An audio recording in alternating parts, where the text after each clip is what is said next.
shockingly, it's been about 9 years on my Blue Black 124 since I changed the coolant. Certainly that was when I installed the new radiator and did the cooling system at the last opportunity. I think it's time we check the condition of that genuine MB coolant after this long. Though I have a feeling it's going to be fine because this car only does, at most, 1,000 kilometers a year, and that has slowed down quite a bit lately. I don't actually get to drive it as much as I should.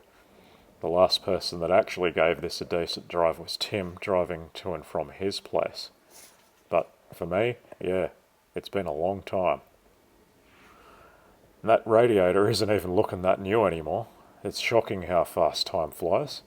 But anyway, let's have a look at this cooling system. Well, specifically the coolant, and see what it's like. As you can see, this set of test strips actually tests the concentration as well as the reserve alkalinity. And allegedly within 15 seconds this thing is telling the truth, and you want to be checking it at such times. And as you can see, the percentage of glycol, it's looking about 60%. A little bit too strong in reality. That could be because of evaporation of the water content that's been in there for the last 9 years. And the coolant is still basically brand new.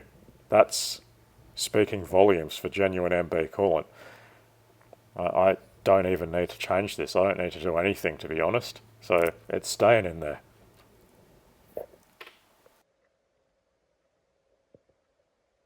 So there's only really two things wrong with this car. One, that clock is the most inaccurate clock on earth. I've set it many times and it just loses hours at a time. Every time I come to the car, it's ridiculously out of time. I don't really care about that, to be honest. I don't drive this car often enough for that to be an issue. The other thing is the recirc mode on this climate control panel, the Tempmatik version, as this is known. It has a mind of its own. Sometimes it will activate. Sometimes it won't. Sometimes it won't deactivate. And sometimes it just activates and deactivates as it sees fit. And I don't know what's going on there. I think I'm going to pull this panel apart and see if it needs recapping. Otherwise, it's working perfectly.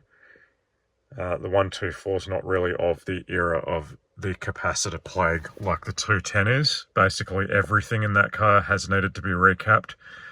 It even had early stages of leaking caps on the instrument cluster, and they do like to eat the PCBs on those and then cause a lot of damage, which not really a concern for me. I've fixed them before, but 124 is not really of that era. The caps in these cars are pretty good. I haven't had to do much electrical stuff on this car, but let's pull this panel apart and see what it looks like inside. It's not the original panel on this car. It was killed when the duo valve went dead shorted. They are supposed to have short circuit protection, but obviously that's not always fail safe. Yeah, it killed it properly. Absolutely annihilated it.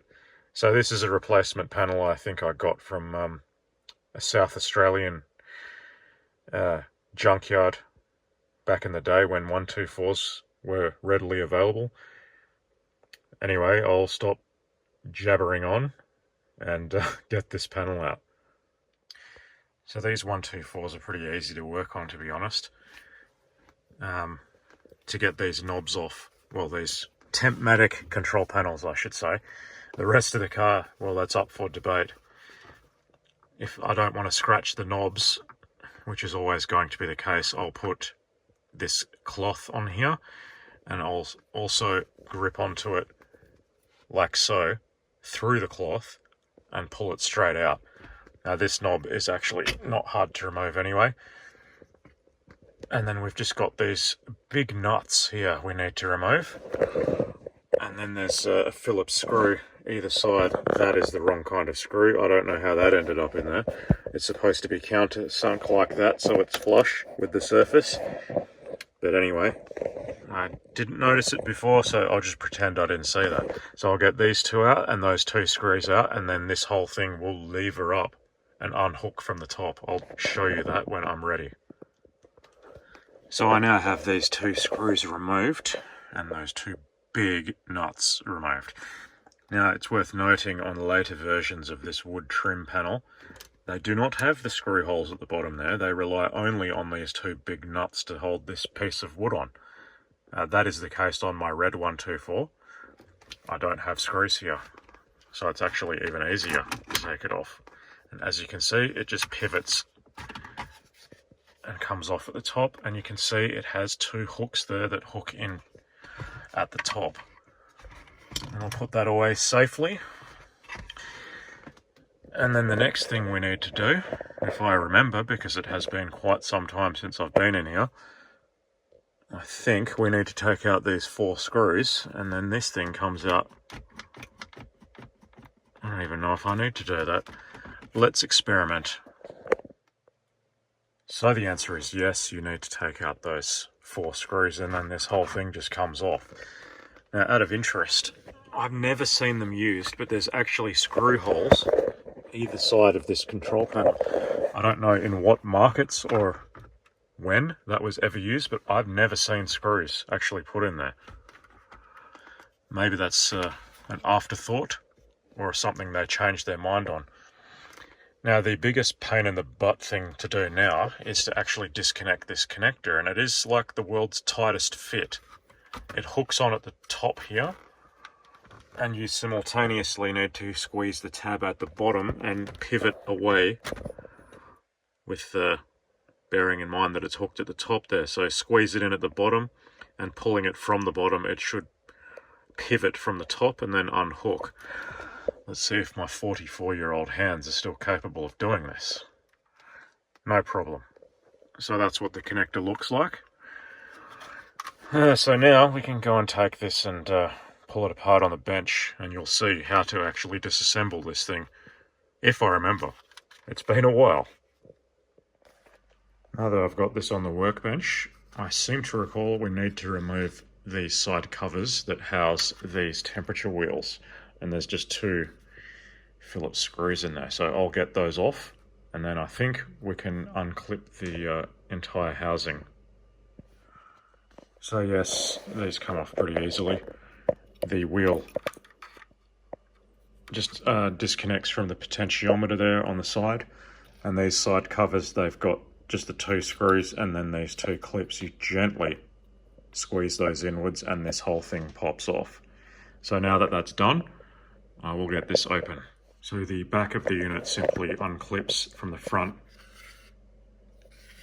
with these just gently prying out these plastic edges here, and the whole thing comes off. These LED backlights I've got in here, yeah, they're terrible these days. I wouldn't even use them because these are cold white, and I think that's awful. I would prefer to have warm white or even like yellow backlighting like the original. So yeah, they've got to come out first.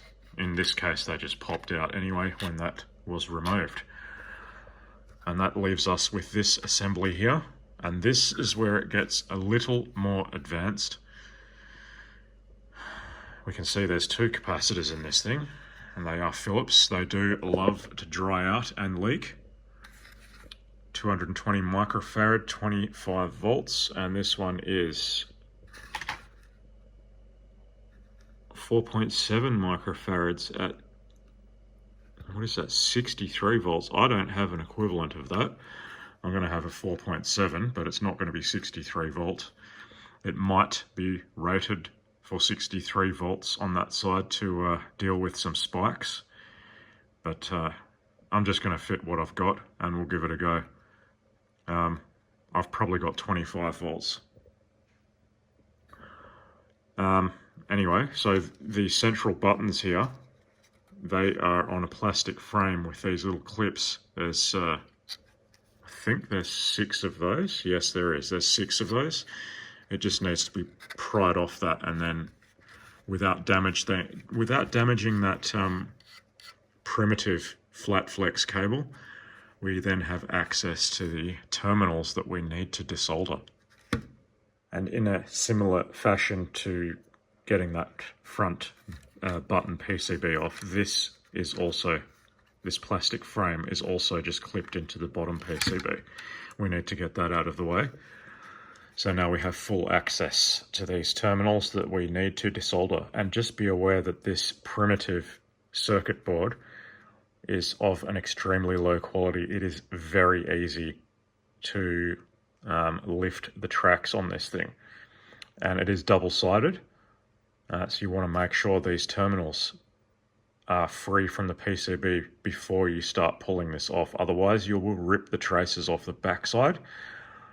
And then you're pretty much screwed because you're not going to know if you've connected them again when you put the thing back together. So I'm going to put some low temperature solder all over this thing. And then maybe I'll use hot air. We'll see. I might just desolder it actually, and we'll see how that goes. So I'm going to have a go at using hot air to release the rear terminals. And don't forget, you've got these screws here, one there and one there. They need to be removed to release the PCB, and it's also clipped in around the edge. So it's quite tricky to actually get this thing to come out. I have removed all of the regular solder from these terminals. It's looking ugly because that's low temperature solder and all of the flux is burnt. So that's rated for 138 degrees, that solder. So I'm going to heat this thing up now with hot air, 200 and something, and at the same time gently trying to pull this board off away from those terminals, and hopefully I don't end up with any ripped pads. As you can see by the fact that I have two of these PCBs on the bench now, things did not go to plan and there was somewhat of a disaster.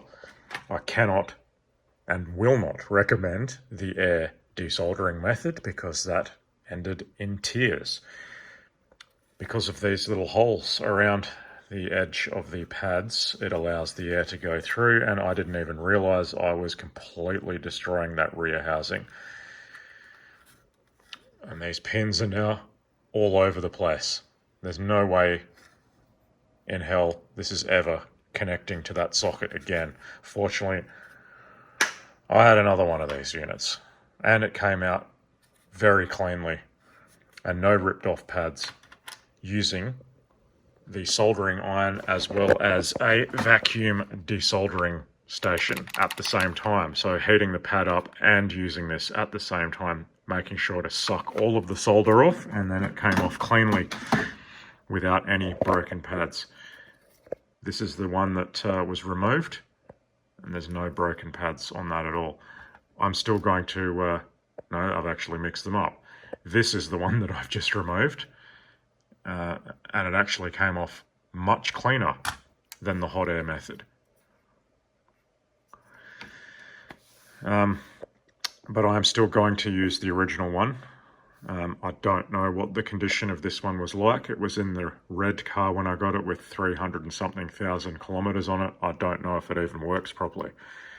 And it's a lot of work to get it back in. So I'm going to check those, or replace those capacitors, and I'll do a few checks around the board, check some diodes, check some solder joints, but yeah, and then we'll give it a test. Right, I'm ready to put this back into the housing. Cleaned up those pads so they're ready to go straight in.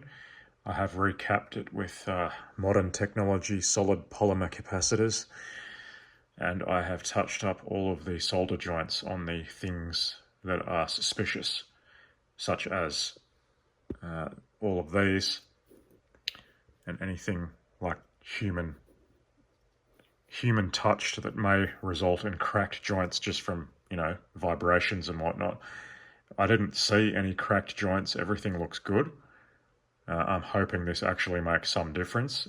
If it doesn't, I'm not sure what's going on. It could be a failing IC on one of these ceramic boards, or it could actually be the microcontroller itself. It's starting to fail. As mentioned, it does actually work, but it's just the recirc flap has a mind of its own. And I have measured electrically the little solenoid that shuts off and supplies the vacuum to it. It is definitely a weird electrical issue that's starting at this panel. I don't know what it's going to be if this doesn't fix it.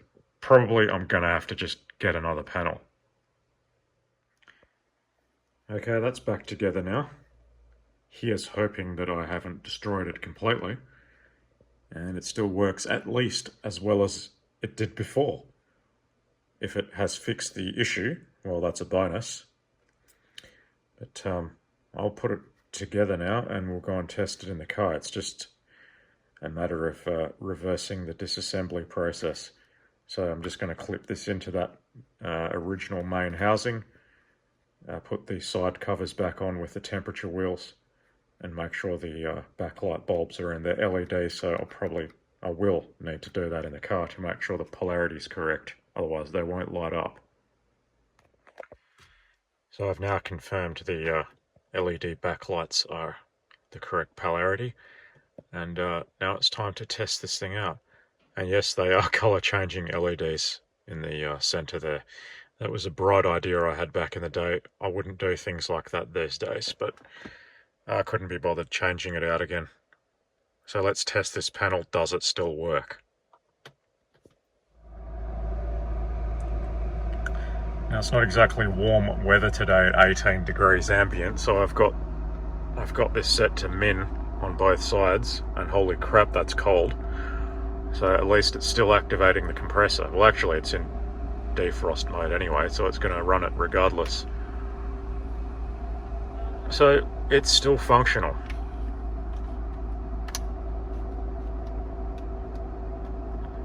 And that should actually turn the compressor off, which it has done, because it is friggin' cold in here right now. Now, the million-dollar question, does the recirc function work? Holy crap, I just heard that. But the next million-dollar question, will it release? Holy crap.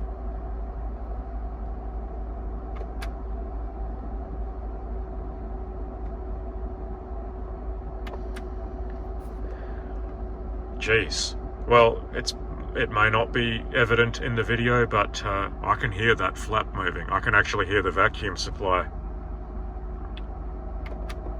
being supplied. Holy crap. Well, that's a fix. Whether it was the caps or not, I do not know, but certainly resoldering it, at the very least, has restored this panel to fully operational. That recirc didn't work at all before. As mentioned, it just had a mind of its own. The light still came on and whatnot, but the vacuum supply was not being interrupted or supplied, and the recirc flap was not moving. Well, that's a successful fix. So now I'm going to go ahead and put this thing back together. Just hooking it in at the top first, pressing it down, and yeah, I'll put these screws in, put these big nuts on, put my knobs on, job's done. I can't change the fan speed at the moment because I got no knob, but I'll show you what it's looking like at the end. So that's another job well done. Fully operational.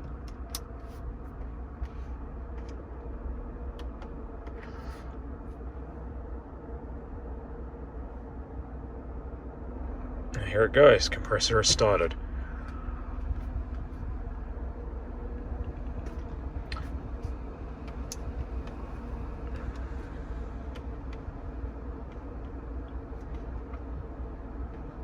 Just make sure that heating mode still works, although it hasn't really warmed up yet. This version car does not have a heated center nozzle to tell if heating's working. We need to check the sides, and yes, it is. Fantastic. And recirc, she still works. fabulous. Just a bonus bit of information. This car had spent the last couple of weeks with Tim. He cleaned it up and had a few people interested in buying it.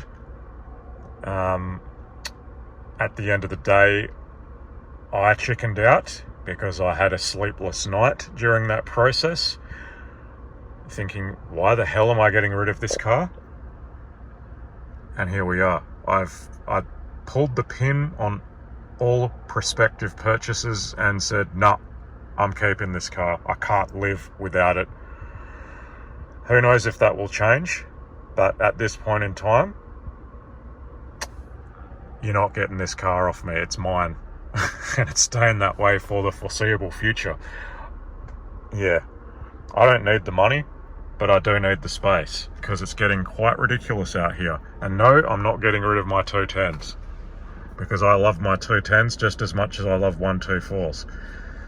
The thing about the 210, it itches a scratch that I've got because I actually love electronics more than I love cars, to be frank.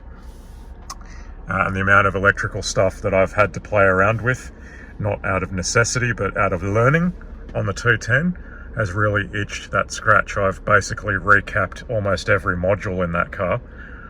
I've done repairs on this other 210s cluster. You can see there that had corroded traces and disconnections on the instrument cluster, and that's now basically completely operational.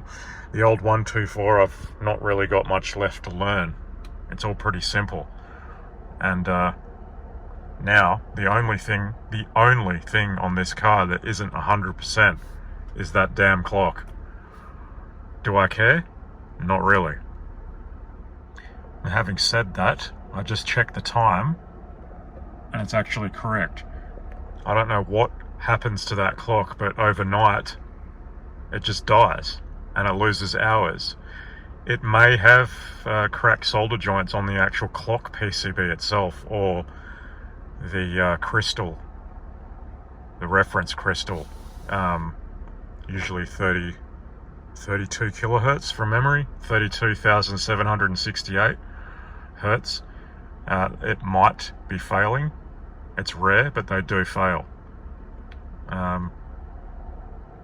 Anyway, I think I have another one of those clocks. I can probably, if I ever get so curious, refurbish one and swap it out. But I don't like taking these clusters out too much. They're getting old now, and they're kind of stressed out when you start tugging on them with the speedo cable still connected.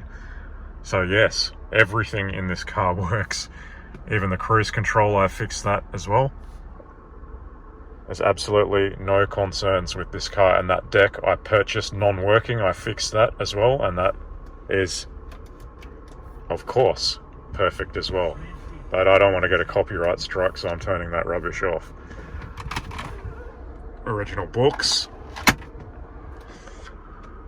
Sunroof, yeah, that works. Shockingly, I've never actually lubricated in my ownership. That is unacceptable. I should do it, but I don't use it, so who knows, maybe I won't.